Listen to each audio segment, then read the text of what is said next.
Bon, déjà, sentiment de satisfaction. En venant à ce match, on savait que ça va être un match difficile. Un adversaire qui veut assurer son maintien. On savait que ça va pas être un match facile. Même en début de match, on a plus de jouer que l'adversaire est mieux joué que nous.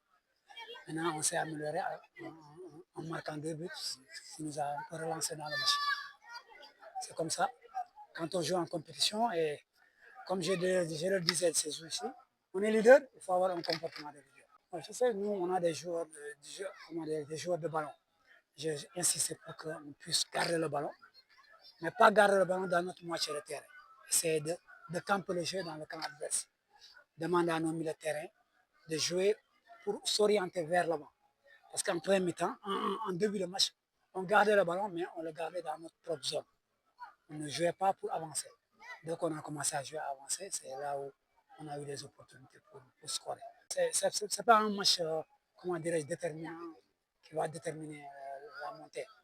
Il reste encore 4 matchs. On va jouer chaque match à fond, comme on a joué aujourd'hui, on va jouer chaque match à fond.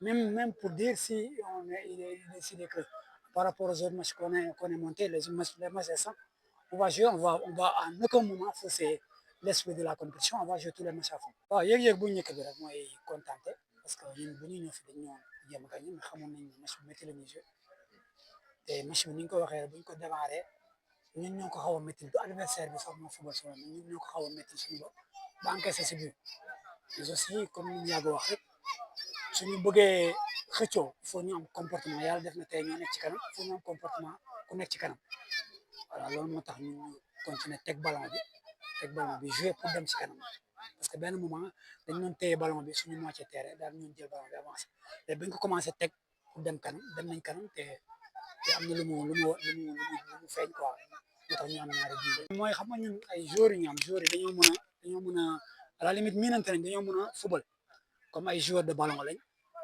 dañu mën bal il faut nga obligé lañ ñuy téye ballon bi jouer si seen i qualité loolu lañ def mais après moom leneen ni moom day ñëw facilement quoi. ah non non man jàpp naa ne match bu ñu waroon gagné la mais du match boo xam ne day déterminer suñu moom des na 4 match ñu ñuy joué match bi état d'esprit boobu la ñuy joué at yeneen match yëpp pour rek jouer à fond ba su dee wóor na ne yëg nañ ñu yëg comme ni ma ko waxee aussi même ñun bu ñu joué woon tey ñu ne des na 3 journées yëg nañ ñun yeneen match yi on va jouer à fond dañuy jouer à fond parce que ñun dañ jàpp ne compétition lañ nekk pour ñu bañ a jàpp ne ñun ñëwuñu fii pour arranger kenn soxlawuñu kenn arranger ñu dañuy jouer compétition normale compétition match bu ñu dem dinañ ko jouer ba mu jeex tàkk waaw lu mu laaj ñu jox ko.